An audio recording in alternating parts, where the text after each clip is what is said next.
So hey everyone, welcome to Pooja technique classes. इस class में special survey अमीन की क्लासेस चल रही है पूजा टेक्निक क्लासेस पे। अभी तक आप लोग ज्वाइन नहीं किए हैं तो पूजा टेक्निक क्लासेस को सब्सक्राइब कर लीजिए। स्पेशल सर्वे अमीन SSA अमीन की क्लासेस और उसका MCQ करवाया जा रहा है। आप लोग एक बार क्वेश्चन को अपने ध्यान में रखिए। इस क्वेश्चन को आपके एग्ज़ाम में बहुत ही बेनिफिट दिलाएगा। क्वेश्चन प्रैक्टिस आज से शुरू कर दी हैं, जो कि 25 मार्क्स का नॉन टेक्निकल की क्लासेस है। MCQ के थ्रू आपको सारे मेन पॉइंट को आपको रिवीजन करा देंगे। उसके बाद जो 75 मार्क्स का टेक्निकल की क्लासेस है वो भी हमारे चैनल पर चल रही है। आप लोग वो चैनल पर जाकर क्लासेस को देख सकते हैं। वो भी साथ में हम करेंगे। 75 मार्क्स का क्वेश्चन कंप्लीट लेंगे और एक ही वीडियो में आपको 75 क्वेश्चन करवा दिया जाएगा और आप वो क्वेश्चन को देखिएगा। उसके बाद आपको सारी चीज़ें आपको समझ में आएगी। हम वीडियो को शुरू कर लेते हैं। इस क्लास में 25 मार्क्स का नॉन टेक्निकल की जो सिलेबस है उसी पे आधारित सारा सिलेबस के अकॉर्डिंग ही क्वेश्चन को सेट किया गया है। आप क्वेश्चन को कम्प्लीटली वॉच कीजिएगा। आज का पहला क्वेश्चन है, कनिष्क के शासनकाल में बौद्ध संगीति का आयोजन कहाँ हुआ था? 4 ऑप्शन गिवन है, बोधगया, मगध, सारनाथ, कश्मीर। तो जो कनिष्क के शासनकाल में बौद्ध संगीति का आयोजन किया गया था वो कश्मीर के कुंडलवन में। ऑप्शन डी इसका सही हो जाएगा। नेक्स्ट क्वेश्चन, क्वेश्चन नंबर 2 है, प्लासी का युद्ध कब हुआ? 4 ऑप्शन गिवन है, जिसमें कि प्लासी का युद्ध हुआ था 1757 ईस्वी में। ध्यान रखिएगा, ये क्वेश्चन बहुत ही ईजी है, पर यही क्वेश्चन जो है आप गलत कर पाएंगे एग्जाम में। तो आप एग्जाम में गलत न करें, इसलिए एक बार क्वेश्चन को आप अपने माइंड में रिवाइज कर लेनी है। 1765 ईस्वी में हुआ था, दैव शासन लागू हुआ था। 1764 में बक्सर का युद्ध हुआ था और 1770 में जो है बंगाल का अकाल हुआ था। तो ये भी याद रखिएगा, ध्यान में रखिएगा। नेक्स्ट क्वेश्चन, क्वेश्चन नंबर 3 है। 3 में कहता है, कालीबंगन का उत्खननकर्ता कौन है?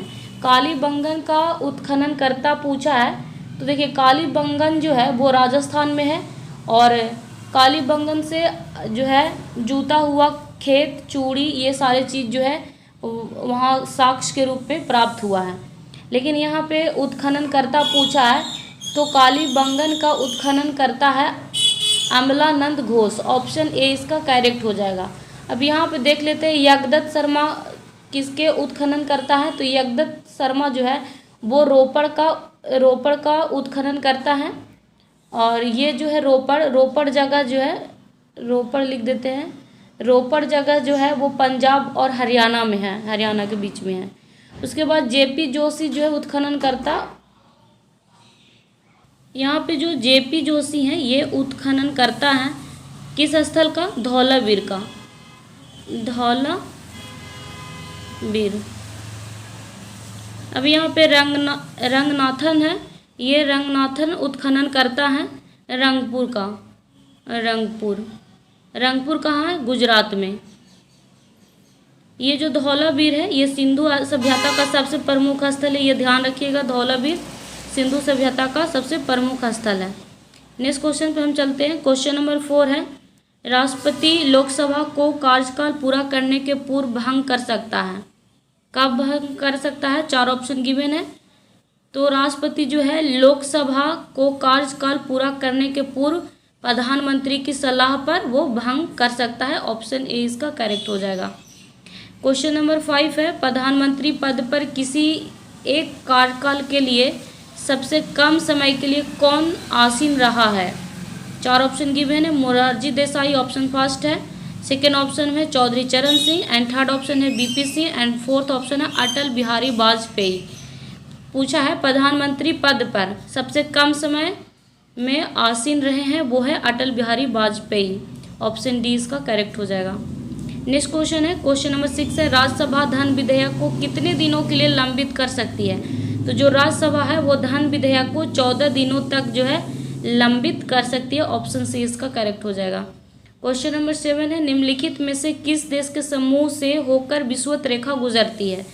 तो वो है कोलंबिया, गैवान और मालदीव। ऑप्शन बी इसका करेक्ट हो जाएगा।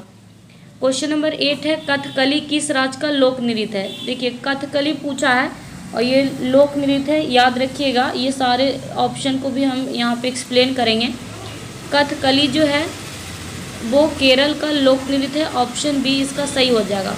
उड़ीसा का लोक नृत्य जो कि बहुत ही इम्पोर्टेंट है वो है ओडिसी। यहाँ पे लिख देते हैं ओडिसी, ये लोक नृत्य है उड़ीसा का। और आंध्र प्रदेश का लोक नृत्य है कुचिपुड़ी, जो कि बहुत ज़्यादा फेमस है। ये क्वेश्चन पूछा जाता है हमेशा। कुचिपुड़ी हो गया आंध्र प्रदेश का। तमिलनाडु का हो जाएगा भारतनाट्यम, भारतनाट्यम तमिलनाडु का। तो इसका सही ऑप्शन नंबर बी हो जाएगा केरल, क्योंकि कथकली पूछा है।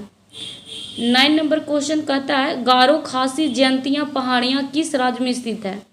तो जो गारो खासी जयंतियाँ पहाड़ियाँ हैं वो स्थित है मेघालय में, ऑप्शन बी इसका करेक्ट हो जाएगा। 10 नंबर क्वेश्चन में है भारत में विधि निर्माणी सर्वोच्च निकाय है। तो जो भारत में विधि निर्माणी सर्वोच्च है वो संसद होता है, ऑप्शन ए इसका करेक्ट हो जाएगा। Next question number 11। Question number 11 कहता है पहली बार किस कारखाना अधिनियम में बच्चों के उपाय के प्रावधान किए गए हैं। 4 ऑप्शन गिवन है, भारतीय कारखाना अधिनियम 1881 एंड भारतीय कारखाना अधिनियम 1891 एंड भारतीय कारखाना अधिनियम 1911 और डी ऑप्शन है इनमें से कोई नहीं।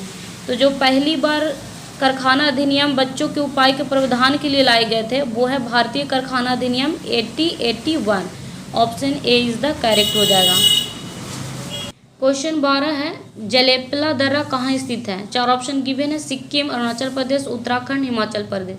जो जलेपला दर्रा है वो सिक्किम में है, ऑप्शन ए इसका सही हो जाएगा। नेक्स्ट क्वेश्चन नंबर 13 है किस देश के भुगतान संतुलन में शामिल है।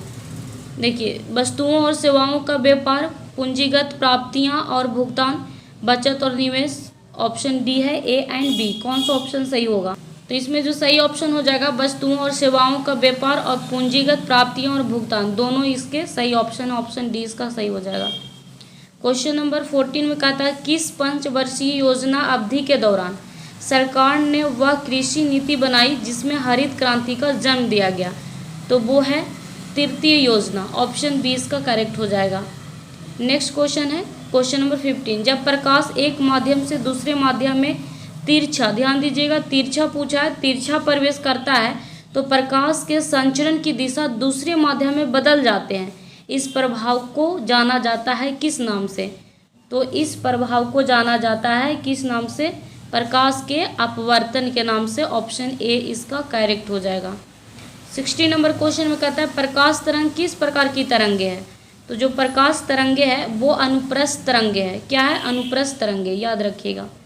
क्वेश्चन नंबर ये यहाँ 17 हो जाएगा, 70 गलत टाइप हो गया। कहता है निम्नलिखित में से किसने विद्युत चुंबकीय प्रेरणा की खोज की है। तो वो है फैराडे साहब, ऑप्शन बी इसका सही उत्तर हो जाएगा। नेक्स्ट क्वेश्चन 80 नंबर क्वेश्चन है बिजली के बल्ब यानी कि विद्युत बल्ब से हवा पूरी तरह से क्यों निकाल दी जाती है, रीज़न क्या है। ऑप्शन फर्स्ट है टंगस्टन तंतु के उपचयन को रोकने के लिए, या फिर बल्ब के फूट जाने को रोकने के लिए, या फिर अवशोषण के कारण प्रकाश की हानि को रोकने के लिए, या फिर उपयुक्त में से कोई नहीं। तो विद्युत बल्ब जो बना रहा था उसमें टंगस्टन का, उसमें बल्ब को क्या किया जाता है, पूरी तरह से पैक के हवा को पूरी तरह से उससे निकाल दी जाती है। इसलिए क्योंकि टंगस्टन जो होते हैं वो तंतु के उपचयन को रोकने के लिए विद्युत बल्ब में से पूरी हवा को निकाल दी जाती है, ऑप्शन ए इसका सही हो जाएगा। 19 नंबर क्वेश्चन है मनुष्य के पीएच मान पूछा है। मनुष्य का पीएच मान होता है 7.4। इसके हिसाब से ऑप्शन आप चूज कर लीजिए, कम अम्लीय होगा, अधिक अम्लीय होगा कि कम क्षारीय होगा। तो कम क्षारीय होगा क्योंकि 7.4 है तो कम क्षारीय हो जाएगा, ऑप्शन सी इसका करेक्ट हो जाएगा। 20 नंबर क्वेश्चन है पटाखों में निकलने वाली हरी ज्वाला निम्न के कारण उत्पन्न होती है। सोडियम के कारण उत्पन्न होती है, पोटेशियम की, पारा की, बेरियम। तो वो उत्पन्न होती है बेरियम के कारण, ऑप्शन डी इसका सही हो जाएगा। क्वेश्चन नंबर 21 में कहता है निम्नलिखित में से कौन जो है जर्मन सिल्वर मिश्र धातु के अवयव हैं। तो वो है जर्मन सिल्वर मिश्र धातु के अवयव होते हैं, तांबा होता है और जस्ता होता है और निकेल होता है, ऑप्शन डी इसका सही हो जाएगा। ये 22 नंबर क्वेश्चन है। यहाँ पे 22 नंबर क्वेश्चन में कहता है निम्नलिखित में से कौन सबसे बड़ा कोशिकांग है। देखिए माइटोकॉन्ड्रिया ऑप्शन है, क्लोरोप्लास्ट है, राइबोसोम है, न्यूक्लियस है।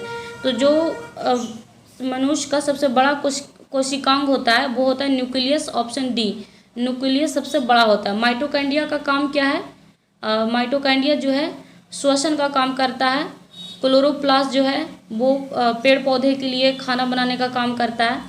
उसके बाद राइबोसोम जो है, राइबोसोम प्रोटीन का निर्माण करता है। और न्यूक्लियस जो होता है ये सारे अंगों का वो मॉनिटर होता है।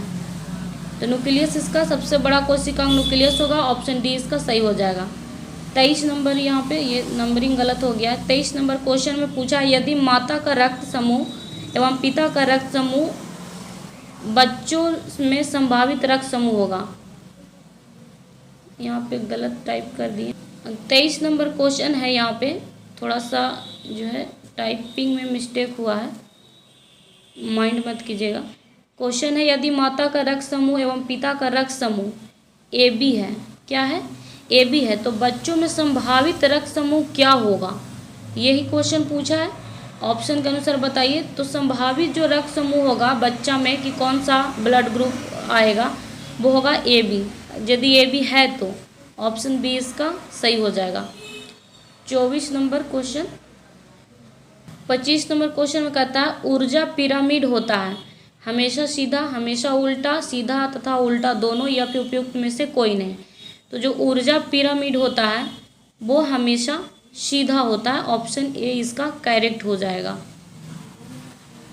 आई होप आपको सारे क्वेश्चन अच्छे लगे हों, तो कमेंट जरूर कीजिएगा और वीडियो को शेयर कर दीजिएगा और भी लोग इससे कनेक्ट होंगे।